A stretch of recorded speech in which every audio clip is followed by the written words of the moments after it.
This is ChangeMakers with Katie Gore, finding the right solutions for the affordable housing community. Welcome back to my talk with Capri Roth, the Executive Vice President of Real Estate Development at the East Bay Asian Local Development Corporation. EBALDC has preserved or developed over 2,000 affordable homes in the 5 decades since it was established. And we've been talking about Capri's role in acquisition, development, and rehabilitation of East Bay's affordable housing and commercial portfolio.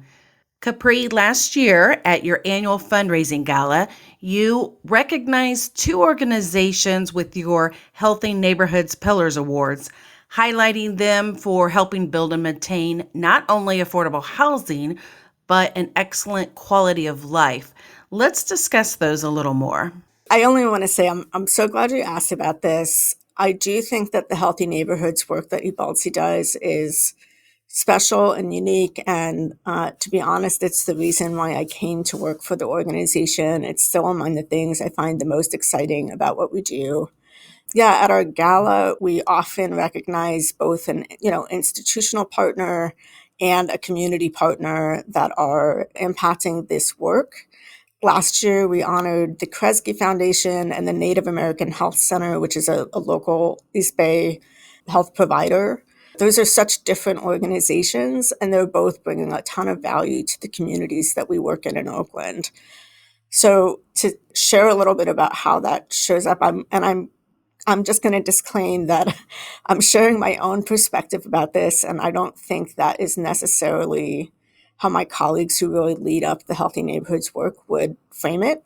But I'm very excited about this work, and our Healthy Neighborhood strategy is something that it rests heavily on these partnerships with both kind of large institutional supporters like Kresge and with the local practitioners and community leaders like the Native American Health Center.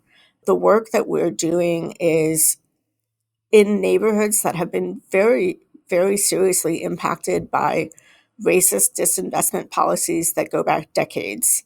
When you look at the historical patterns of both the way that public sector and private sector investment has been diverted away from these neighborhoods, the impacts are so long-lasting and they're so just deeply impactful to the people who live there.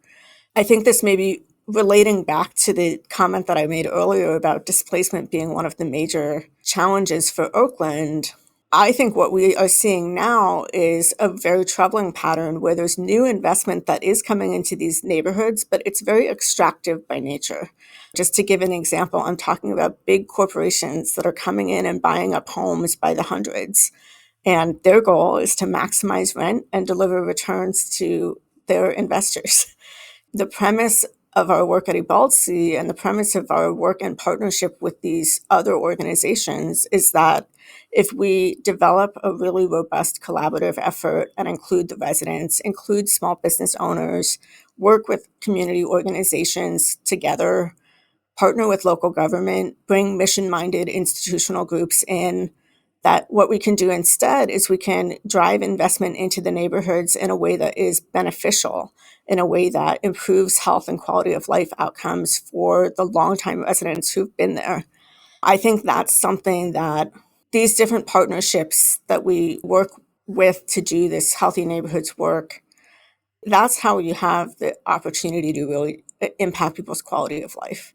It's not enough to simply build a building. It's about bringing kind of a robust community together to work towards that long-term goal.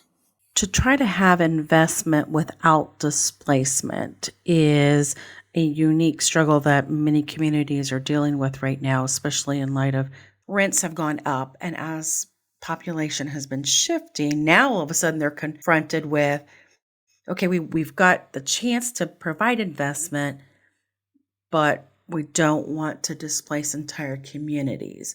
If you could say a couple of things to communities who are now going through a cycle that you guys have already been through, where would you tell them to start? I think it's absolutely not a simple answer that I have in mind, but I think big lessons learned, one is that growth is not a bad thing, right? So I definitely see in Oakland, in the Bay Area, generally at large, that it has been decades of kind of underbuilding and limiting the supply of housing has had a displacement impact.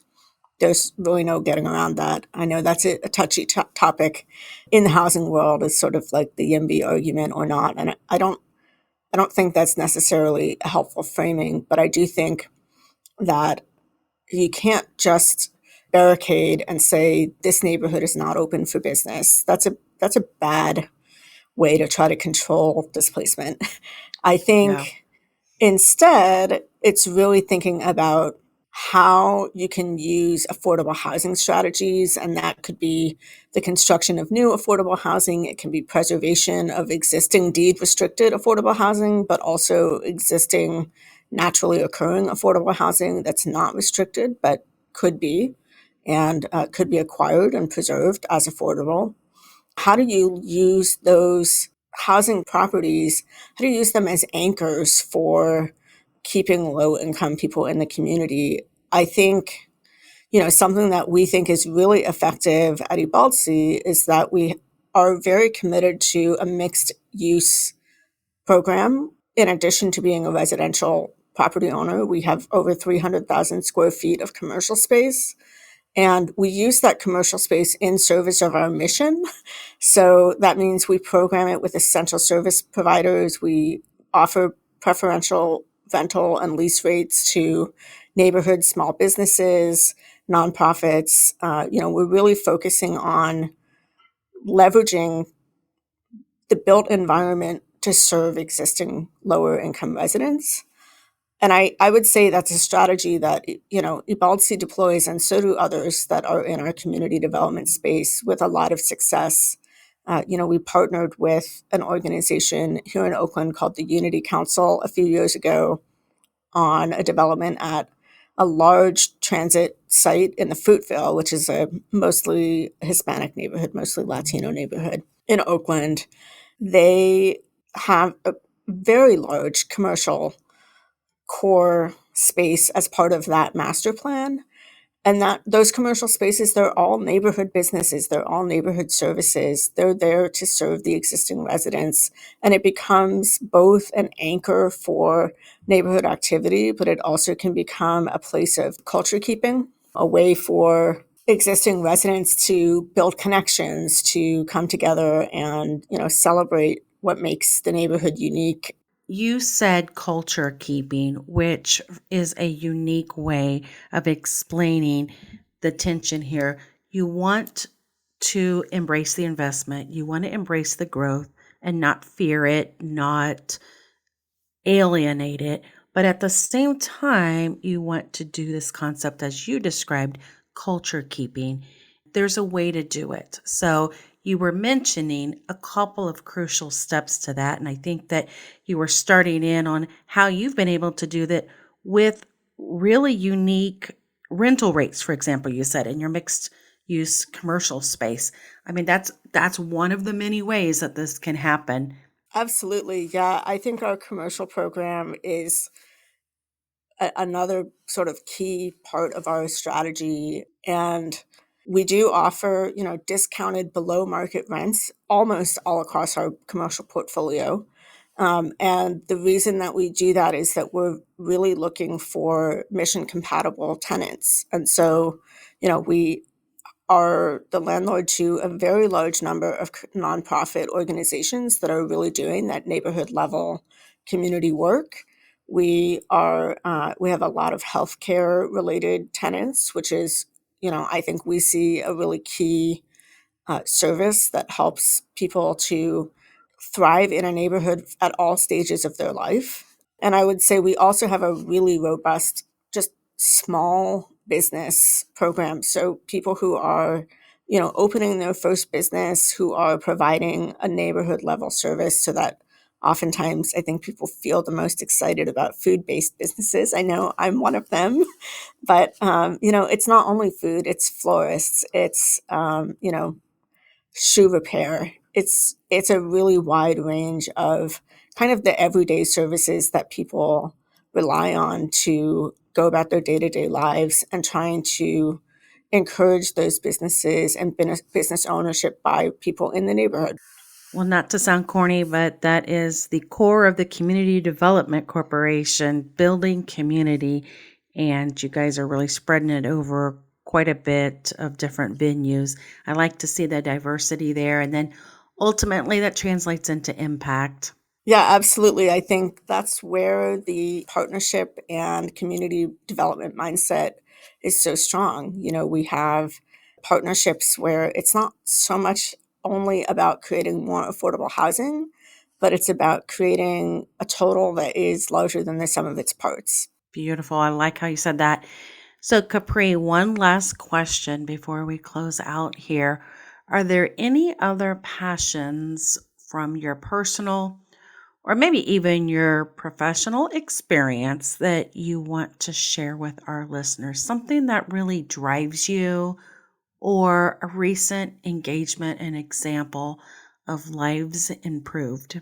Sure. I think we haven't really touched on it at all today, but one personal experience that has really informed my perspective in a professional capacity is that I'm partially deaf.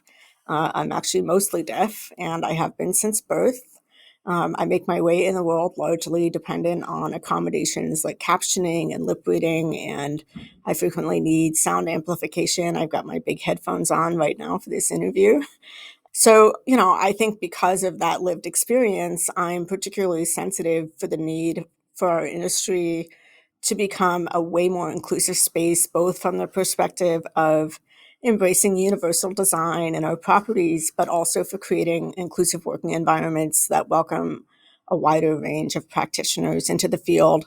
This might be an opportunity for me to shout out one of the organizations that I've been really lucky to cross paths with in recent years. There's a group here in San Francisco called the Kelsey, who are really changing the game for disability forward and inclusive affordable housing practices. They've both got their own kind of developments going on, but they offer really robust education and are developing tools to support widespread adoption of best practices in the area of disability forward housing. So I really, yeah, I would love to uplift them and shout them out. Again, they're called the Kelsey, Kelsey. I come from that lens around disability inclusion, but obviously I see that racial equity is an area where our industry really needs to continue improving. I think it's important also to pull in people who have directly experienced housing insecurity or homelessness into our work. So, here in the Bay Area and in California, we've seen a real explosion of opportunities for professional development through internships and fellowships that are specifically targeted to BIPOC candidates. That's a great start. I think we have a lot of work to do. I think back to the kinds of meetings that I attended as a project manager, 10 years ago, and it was a much less diverse set of faces at that time than it is today. So, clearly we're on the right path. I'd like to see affordable housing developers partner more with community colleges and VOTEC programs in order to develop workforce on the development side. I think affordable housing as an industry is kind of a funny junction between sort of like a finance and traditional real estate development world where employers are definitely looking for very well-credentialed workers, and the more community development side where I think we can recognize the value of lived experience, the value of a broader range of educational or work history. EBALDC and, many of our peers here have really benefited from those kinds of internship and fellowship programs to support and grow our own staff. So, we know they work, and we know that we can help develop a more inclusive future generation of affordable housing leaders. I hope that kind of becomes the norm in the future. I really appreciate you feeling like this is a safe space that you can share your own personal experiences here and really challenge us as an industry and as individuals to be more inclusive. You identified a couple of resources for us, but thinking of your own journey now, is there something that you wish people would individually do or don't do that you could help expand awareness, integration, inclusion, wherever people are in that spectrum? I think maybe the biggest thing I would say is it's really encouraging when people take a minute, if people request some kind of accommodation or request to come at something from a different lens or different kind of background, when people kind of take a minute and interrogate, like, what does it cost me to accommodate this or to, be open to this perspective? And I think, I'll just give a really simple example is, I've been in spaces where, people share their personal pronouns at the beginning of meetings.